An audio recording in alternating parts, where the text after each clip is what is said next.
Hey everybody, it's Julie Ebersole for EllenHutson.com. Welcome to Hello Monday. Today's very exciting. We're going to be releasing a brand new set for the United We Flourish program with our featured partner company, Avery Owl. The set is called G'day Mate, and it has a real fun Australian down under theme with these charming little critters with sentiments to match as well as coordinating die cuts. Now I haven't actually separated all the dies in this set. I actually just separated the little tiny ones that were nested into the larger shapes, and I left the rest of them attached. And then I'm going to go ahead and run that through my Big Shot with a piece of vanilla, Nina, kind of vanilla or off-white cardstock. It's just 80-pound cardstock, and I'm going to make a template.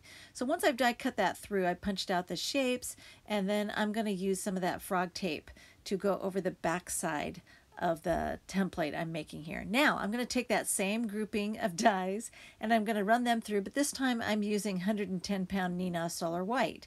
So once I run those through, I've got the shapes I actually want to do my stamping on, and I'm just going to pop all those out, and then I'm going to put them into the negative areas here on my template. And that frog tape that's on the background there on the back side, it's going to hold those shapes in place quite snugly and firmly for me, so that they won't move at all or shift at all while I'm doing my stamping. So now that I've got those nested in there, and I wasn't actually working with any of the super teeny tiny images, I was just working with the larger characters for this particular set of cards. So I'm going to go ahead and line the stamps up, close the MISTI, and get them mounted to the lid there, and then I'm going to leave that stencil and the pieces that are sitting inside my stencil in place, and I'm going to ink up the images that I'm working with some Brilliance Graphite Black. I just wanted a nice rich black ink, and I'm just going to go ahead and stamp those into place, and now I can pop all these critters out, and I can do this over and over and over again and just continue using the stencil until it doesn't work anymore. But it should hold up for quite a long time. And now I've got all my critters that I wanted to work with cut out. Now I've got a piece of watercolor paper, and I wanted to create a quick background with some stripes of colors, and I'm just picking up the color from my Peerless watercolor palette with an Pentel Aquash. This is just a water brush that has a barrel for loading the water in, and it's great for travel and portability. And then I'm going to very quickly use my heat gun to heat set this so I can keep moving with the card. So now that I've got that part done, I had to determine where I wanted to put some of the other images. So I've taken the kangaroo and I'm just kind of temporarily putting it there in place over my watercolored background so that I know where I want to position some of these other images, like the sentiment and that little tiny butterfly. So now I'm going to go ahead and get those mounted. Got the kangaroo out of the way. I'm going to ink up again with the Brilliance Graphite Black.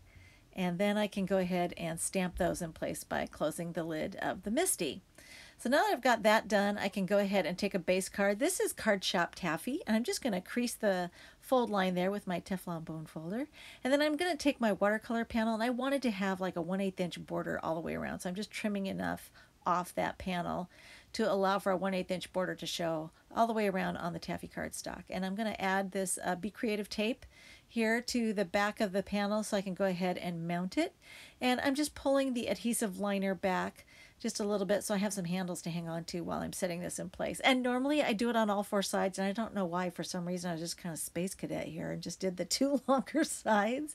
But normally I do all four sides that way, and then I can grab the ends and pull them out. This time I had to go in there with my tweezers because I didn't do that. Leave myself a little handle to hang on to. But it's okay. My tweezers are pretty amazing, and they get into those tight spots, and I can get a hold of those and peel them away. So now I'm going to go ahead and mount my kangaroo, and I actually left her in black and white. She's got a little baby in her pocket, and I'm going to add one of those really fun mini action wobblers to the back of her.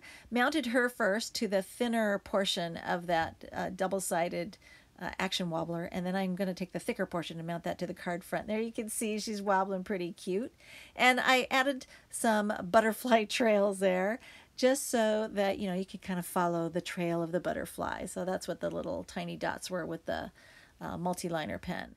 And there we have our finished kangaroo mama with her baby in the pouch. And I think this is just a really fun alternative to, instead of coloring the focal image, put the color behind them and let them really shine and pop visually by just remaining in black and white. And I made a couple other cards using the very same strategy, and I have still shots over there on the classroom blog. Be sure to stop by, and all week we're going to be celebrating United We Flourish with Avery Ells, so check out all the fun projects we'll be sharing over in the classroom. All the supplies are available at ellenhutson.com. Thanks for watching.